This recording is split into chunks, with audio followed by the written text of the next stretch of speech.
سلامتنا كاب ساتلايت تلفزيون إرسات بتحكم كبرات تخطاتلتنا للومي 4 مجابيت كتشون إسران شدشان زدنا لكم زيناتات سعيبك على الرجل سناين كتال كنت تبل دوا تمسو اللوا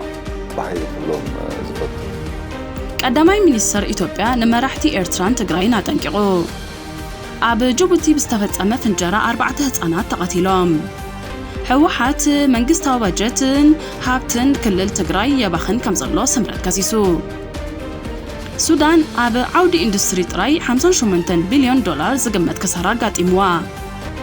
سوماليان أمريكان أب تلاتات نقدي وفرن تعاتن نمعباي لعلواي درجازتا أكايدن أب ماكلاي مبرق لحدش حسابات تقتلهم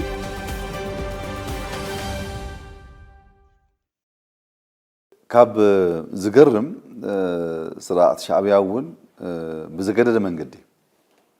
بلمعات أي عمنن بسقر سلطان أي عمنن بدقون أي عمنن قدامي منيستر إثيوبيا نمرحتي إرتران تجراين تنقعو قدامي منيستر إثيوبيا دكتور أبي أحمد تمال سولس مشات سلسة مجابيت بمجدي مع كنازينا إثيوبيا أبستقال حق على محتت نسرعات شعبيان سراويتون أمريكيتو أبزم محل فما الأختي كانت تبل دوا تمتقلوات رايه قبل مزفتو إلو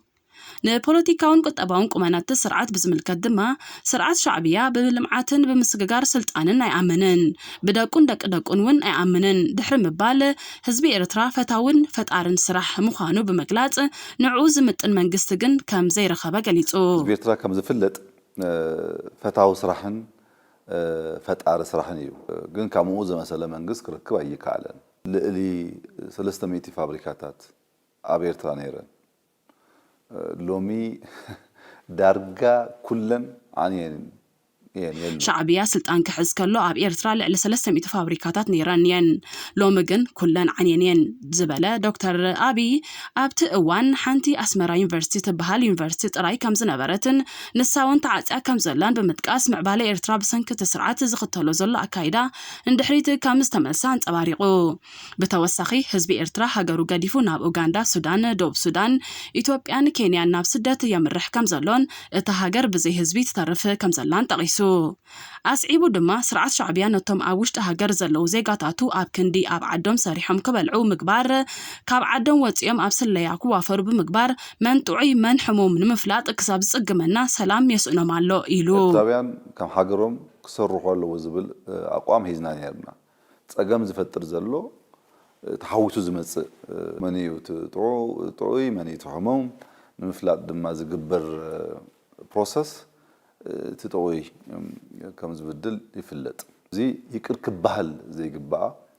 زي قبو سبعي بدل إذا مشلني استكبار زدما يقرأ زي بحلو سبعو بدل مخانو أسميرو تقراريبنا نمسرح فتينا وكانت نبرنا كابزي حيل زيغن زخونا تبق نجار كنركب كم زي حساب تردينا إنا زبالة دكتور أبي شعبيا كاب مزراق عدي أي وعلن انت خونا أطبقنا سلن فلتو داقيمون هزبنا كبدل عدلين هبونينا مالبات انت فتينو دما نايمود أتفتني يكخون كبلات انكيغو بزعبا تجراي عمل جيتو دما نهزب تجراي سلامن لمعاتن نبر داقماي كويناتن عنوتن كم زي قبقو بمتقاس مراحتي ودب حوحات كمتي أب آقا إرقان زرقان زب هالكي كون سلطانون من سيولدو بسلامة ومقادي كركبو اللوام إيلو نقال متيق دكتور أبي أحمد زدقفوم تقاومتي حوحاتن شعبيان كم زلو كوينو مريحنات بلتقنا أب لعل تقارون إيرتراويانن زكايدو قفان مأسرتن يخون كالوت بدلاتن العيلهم دما زنقفون زنسقون بزحات كم زخونو كابتي زرقح زلو رئيسوتات مجنزعبي كال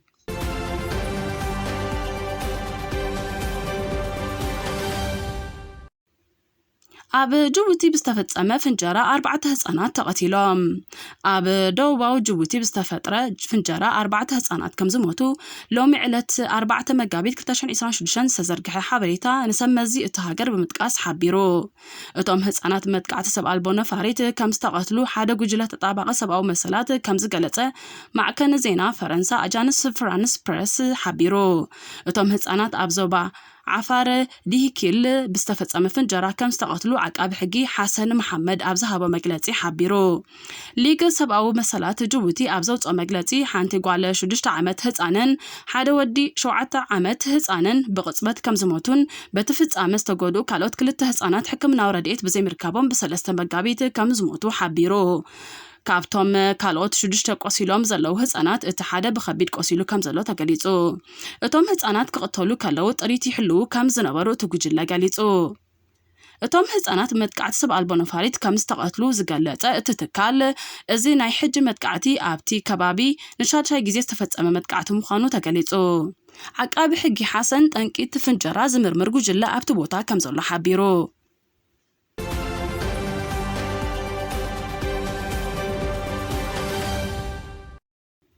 ሕወሓት መንግስታዊ በጀትን ሃብትን ክልል ትግራይ የባኽን ከም ዘሎ ስምረት ከሲሱ።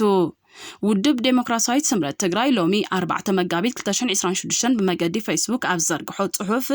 እቲ ካብ ኩናት ወጻኢ ክነብር ዘይክእል ጉጅለ ድሕረት ዝበሎ ሕወሓት ንመሳለጢ ኩናት ዝውዕል ሃብቲ ተፈጥሮ ብምጉኩሓ ናይ ገጠርን ከተማታትን ሰፋሕቲ መሬታት ብዘይ ኣገባብ ብምሻጥ መንግስታዊ በጀት ኣብ ዘይምውዓሉ ክምድብ ብምግባር ሃብቲ ናይታ ክልል የባኽን ከም ዘሎ ከሲሱ። እቲ ብሕወሓት ዝምራሕ ኮሚቴ በቲ ሓደ ሸነኽ ናይ ወርሒ ለካቲት 2026 ደሞዝ ከይክፈል ኣዚዙ እናሃለወ በቲ ካልእ ሸነኽ ድማ ካብ ወርሓዊ ደሞዝ ነፍሲ ወከፍ ሰራሕተኛ መንግስቲ እንተነኣሰ 20 ሚእታዊት ክቆርጽ መደብ ኣውሪዱ ከም ዘሎ ውድብ ስምረት ሓቢሩ።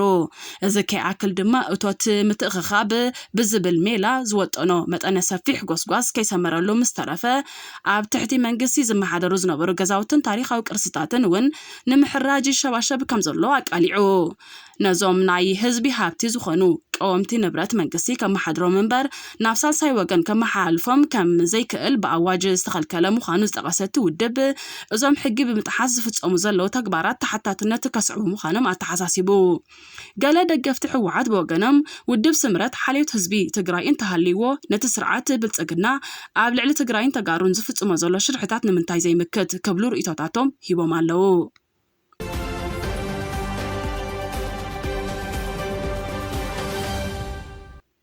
ሱዳን ኣብ ዓውዲ ኢንዱስትሪ ጥራይ $58 ቢልዮን ዝግመት ክሳራ ጋጢምዋ። ፌደሬሽን ኢንዱስትሪታት ሱዳን በሰንክቲ ዝካየድ ዘሎ ኩናት ሓድሕድ ክሳራታት ዓውዲ ኢንዱስትሪ ካብ 50 ክሳብ $58 ቢልዮን ዝግመት ከም ዝኾነ ብምግማት ሰፊሕ ስልጣን ዘለዎ ናጻ ኮሚሽን ዳግመ ህንጸት ክምስረት ጸዊዑ። ኣብ ካርቱምን ካልኦት ሓያሎ ክፍላተ ሃገራትን ዝርከባ ብኣሽሓት ዝቁጸራ ፋብሪካታት ጥረ ነገራት ገመዳት ሓይሊ ኤሌክትሪክን መሰረተ ልምዓትን ሰፊሕ ምዝማት ስለ ዝበጽሐን ብዙሓት ስርሐን ክጅምራ ከም ዘይከኣላ ጸብጻብ ፌደሬሽን ኢንዱስትሪታት ይሕበር። ዋና ጸሓፊ ፌደሬሽን ኢንዱስትሪታት ሱዳን ዓባስ ዓሊ አል ሰይድ ምስ ናይ ፕሬዝደንትነት ስልጣን ዝመዓራረን ስልጣን ዘለዎ ናጻ ኮሚሽን ዳግመ ህንጸት ክምስረት ዝጸውዐ ኮይኑ እቲ ኣካል ካብ ውልቃዊ ተበግሶታትን ጸቢብ ረብሓታትን ብምርሓቕ ግሉጽን ተሓታትነትን ዘለዎ ሃገራዊ ትልሚ ዳግመ ህንጸት ንምምዕባል ዝምልከቶም ቴክኒካውን ፋይናንሳውን ቁጽጽር ዝገብሩ ኣካላት ከጠቓልል ከም ዘለዎ ገሊጹ። አል ሰይድ ንሱዳን ትሪቢን ኣብ ዝሃቦ ሓበሬታ ኣብዚ እዋን እዚ እቲ ሃገር ንድሕሪ ኩናት ዝካየድ ምዕራፍ ዝምልከት ኩለ መዳያውን ዝተኣወጀን መንግስታዊ ውጥን የብላን ዝበለ ኮይኑ ምውሳን ቀዳምነታት ኣብ ቅኑዕ መረዳእታን ህጹጽ ድሌታትን ዝተመስረተ ዝተዋደደ ሃገራዊ ራእይ ዘይኮነስ ብውልቃዊ ተበግሶታት ዝድረኽ ምዃኑ ወቂሱ። እቲ ክቕረብ ዝሕሰብ ኮሚሽን ክኢላታት ምህንድስና፣ ፋይናንስ፣ ኦዲቲንግ፣ ምርመራን ከጠቃለል ይግባእ ኢሉ። ካብ ሚኒስትሪ ኢንዱስትሪ ዝተረኸበ መረዳእታ ከም ዘመልክቶ ኣስታት 1800 ትካላት ኢንዱስትሪ ብዝተፈላለየ ደረጃ ከም ዝተሃስያ ይሕበር። እዚ ድማ ኣስታት 650 ሙሉእ ብምሉእ ዝዓነዋ ፋብሪካታት ዘጠቃለለ ኮይኑ ካብዚኦም ዳርጋ 450 ኣብ ዞባ ኢንዱስትሪ ደቡብ ካርቱም ይርከባ። ግምታት ኢንዱስትሪያሊስት መሰረት ጠቕላላ ክሳረታት ኣብ ዓውዲ ኢንዱስትሪ ጥራይ ካብ 50 ቢልዮን ክሳብ $58 ቢልዮን ከም ዝግበጽሕ ዝተገመተ ኮይኑ ኣቐዲሙ ዝተገብረ መባእታዊ ግምታት ቅድሚ ናብቲ ሕጂ ዘሎ ምርድዳእ ምብጽሑ ክሳብ $80 ቢልዮን ዝበጽሕ ምንባሩ ኣልሰይድ ሓቢሩ። እተን ዝተበላሸዋ ፋብሪካታት ኣብ ክፍላተ ሃገራት ካርቱም፣ አልጀዚራ፣ ሰማያዊ ኒልን ገለ ክፋል ጻዕዳ ኒልን ዝርከባ ክኾናን ከለዋ ኣብ ካልኦት ክፍላተ ሃገራት ዝርከባ መሳለጥያታት ብዙሕ ጉድኣት ኣይበጽሐንን ዘሎ።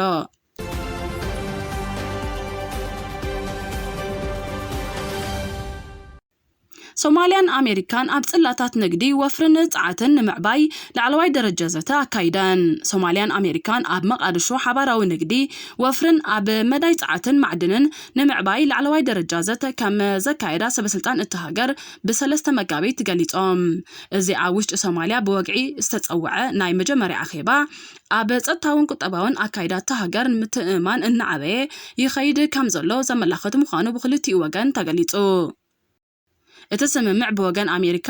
እታልኡኽ ብጃስቲን ዳይቭስ ዝተመርሐ ኮይኑ ብወገን ሶማሊያ ላዕለዎት ሰበስልጣን ሚኒስትርታት ንግድን ኢንዱስትሪን ነዳድን ማዕድናትን ከምኡውን ጉዳያት ወጻኢዮም ተሳቲፎም ሰበስልጣን ሶማሊያ ኣብ ሃብቲ ነዳዲ ጋዝን ማዕድናትን ዘሎ ዕድላት ወፍሪ ብምግላጽ ግልጽነት ንምሕያል ንግዳዊ ሕግታት ንምንጻርን መሰላት ኣውፈርቲ ንምሕላውን ዝተዳለወ ጽገናታት አንጸባሪቆም እቲ ለውጢ ቀጥታዊ ወፍሪ ወጻኢ ክስሕብ ዝኽእል ክግምቶ ዝከኣልን ንኣውፈርቲ ዝሰማማዕን ናይ ንግዲ ሃዋህው ንምፍጣር ዝዓለመ ምዃኑ ገሊጾም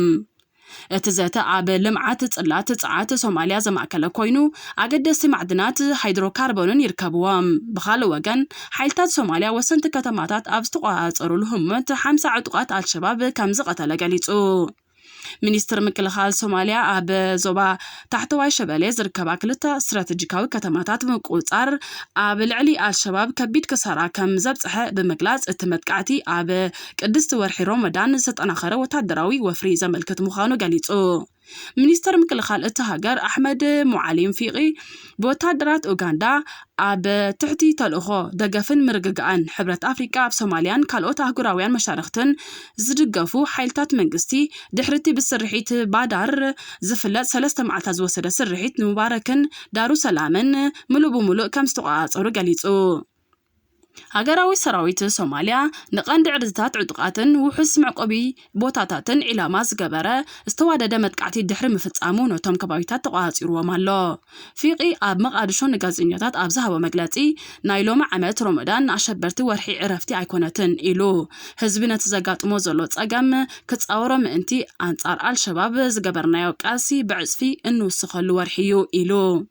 ኣብቲ ስርሒት ላዕለዎት ኣዘዝቲ ጉጅለ ዝርከቦም 50 ኣባላት አልሸባብ ከም ዝተቀትሉ እቲ ሚኒስተር ሓቢሩ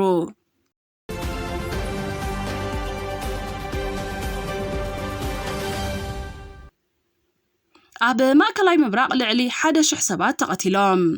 ኣብ ማእከላይ ምብራቅ እስራኤልን ኣሜሪካን ተዋዲደን ኣብ ልዕሊ ኢራን ተማሊ ቀዳም መጥቃዕቲ ካብ ዝጅምራን ድሓር ልዕሊ 1000 ሰባት ከም ዝተቐትሉ ሎሚ 4 መጋቢት 2026 ተዘርግሑ ጸብጻባት ማዕከናት ዜና ይሕብር